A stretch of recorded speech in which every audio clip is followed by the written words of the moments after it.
said, no, they sent me this eagle, and I want you to bring that dance back that you said you would bring back. So I brought it out on Martin Luther King's birthday, which happened to be the same day as my daughter's birthday. And I've been doing it. My daughter's now 18, and I've been doing it since she was 4. Yeah.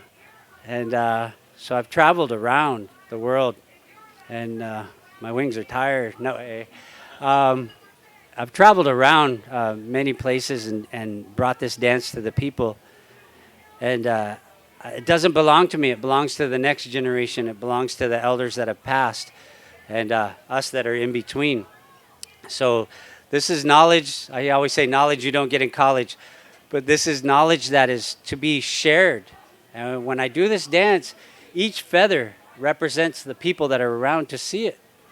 And it's to take you away from any of your earthly bounds at the moment and to just lift your spirit, to take you with me, to take you to the skies, into the clouds, and to take you back to when this place right here, if you think about it, and it's cool because there's so much chaos going on around us, right? It's controlled chaos. And so that's when you have to learn how to just mellow out, to be at peace with no matter what's happening around you. And so if you picture this place 1,000 years ago, before anybody else came here, and there was maybe a few of us in a village over here, a few of us in a village that way. That's what this symbol right here represents. This is the dolphin, and this is our tomiars, our chiefs, our people. And when they come together, and they would talk about the good of the people, or who's going to take which camp during the summer, and where you're going to move to the winter, we would burn our camps and then come back and harvest the plants that are in that camp. And so this way the earth stayed pristine, and we kept moving around. And so if you picture this place back then, and you just see this eagle coming back in, I'm going to do this dance for you, and it's going to take me a second to put on my regalia. So find your space and feel it. So thank you. Wopila. I just wanted to say something else about how when you stay in a camp and you take care of the earth. We have our own garden, and we planted some medicine plants, but we don't use them this season. When the seeds are full, we throw them all over the yard so more plants will grow. So that's what we did. We're not using the medicine this season, and we're hoping that it'll propagate more plants. So that's just something to think about when even if you're out and about, do that guerrilla gardening, like throw those seeds out and just continue to keep that medicine going.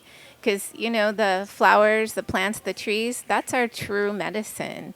Like, it's not the pharmaceuticals, everything that we need to be healthy, the water, the food, the plant medicine, all of that, is perfect for us. And we just have to honor that. And that's why we use the rose petals, to honor the herbalist path, because that's the path I'm on. And just to remember to honor those herbalists, those midwives, those people in your communities, support them, buy their medicines or trade with them, or, learn your own medicines and teach your children, because children learn through actions, not through words. So you always have to teach them what you want to see in the future. And believe me, growth takes a long time.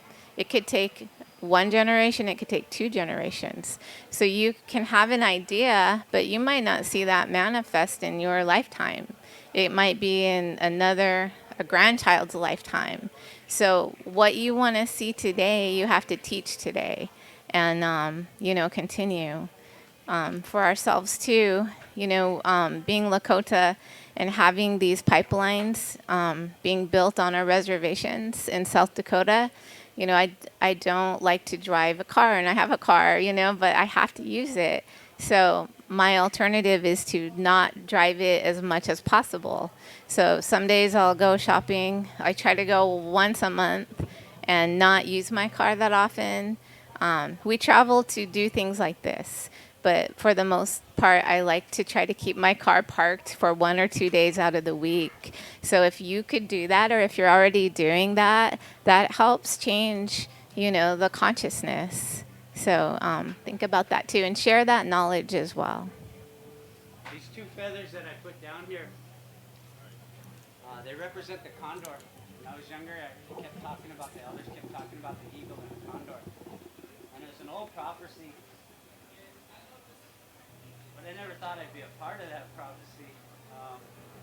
I wondered why they were always telling me these old stories.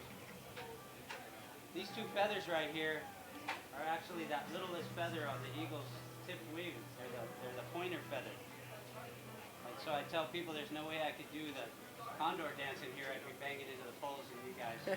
So if you think about it, the California condor, there used to be quite an amount of them just way up there. They look like planes if you look up, hardly ever flapping their wings. And so the eagle and the condor fly the highest to the Creator. And so this is to carry your thoughts, your prayers for the people that need those prayers. And if you need the prayers, pray for yourself. You're allowed to. And so I want to thank you. I love the music over Before there. you start, Mr. Ronnie's going to come in with water.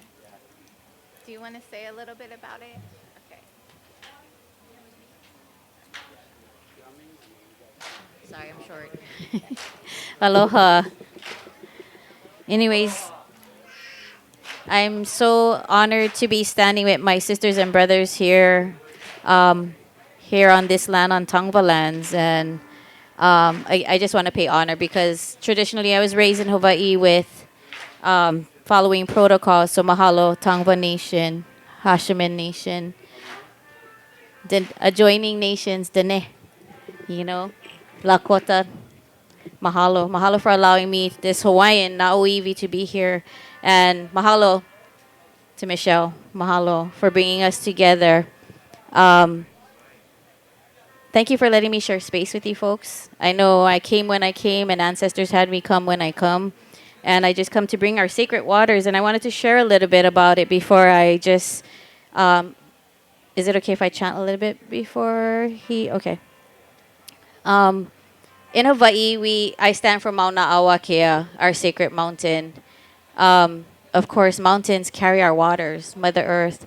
And just a few days, actually this past week, what I'm holding here, I'm grateful to my Tongva sister. Oh, she's behind me. And my Chumash brother, he's back here somewhere? Yeah. Okay. Also Chumash in the house. This water that I carry, and I'm grateful for my sister back here. I said, do you have a natural bowl that I could put my water and my Hawaiian salt in? So I'm carrying my waters from Hawaii. And right now, our salt right now would be equivalent to the people's cedar, sage, sweetgrass. And again, I'm going to get emotional. I'm going to just be focused. Our Hawaiian salt right now is being tainted and trying to be taken over, and it is very sacred to us. So I'm honored to be able to carry this bowl from these adjoining lands to hold our sacred waters of salt. And for us, salt, again, is the same as sage. It cleanses us, it clears us, and it protects us. And so what I'm going to do is I'm going to chant, and I hope they're okay with this.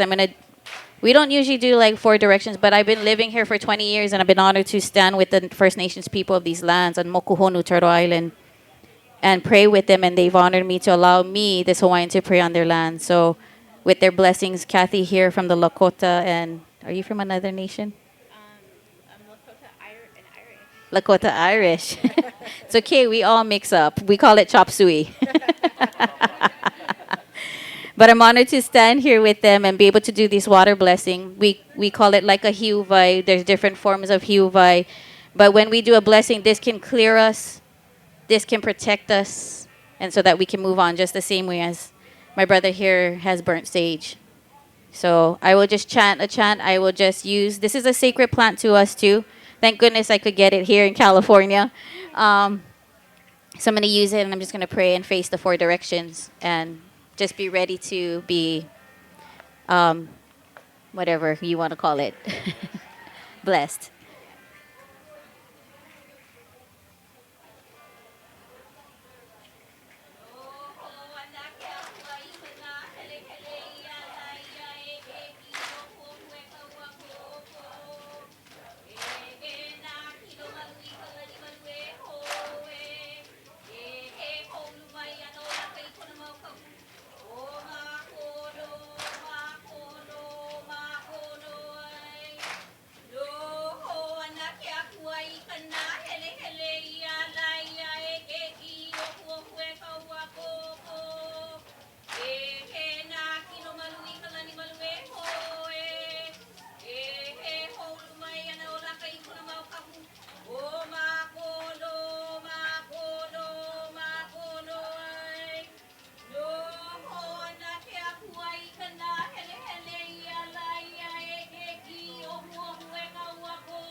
make a big circle.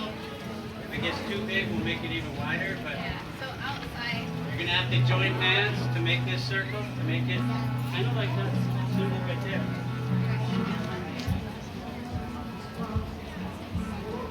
Right hand down, left hand up. Right foot blue, left hand yellow.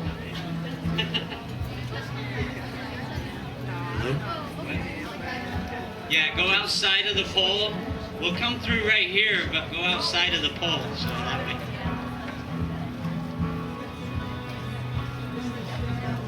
Yeah. Like we double pole.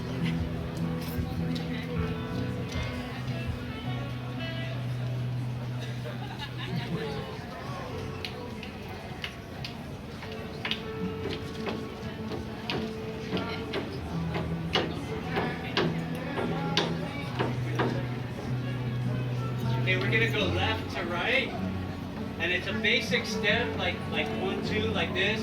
If you've ever stepped on a Lego or a shark, it's kind of like that. And when you dance, you swing the arms. And we're gonna go for like about 3.5, 4 hours. Probably about 3.5, 4 minutes, maybe a little longer, but not too long. And Kat does a little bit different step than I do. She does, yeah, how she does. She does the step up and then the step back like that. It's a little easier on your legs. With me, I'm just doing a side step like so, and you're gonna feel it more in your knees. So this is Native American Indian aerobics. And it's not like cracker whip, so don't go too fast. This is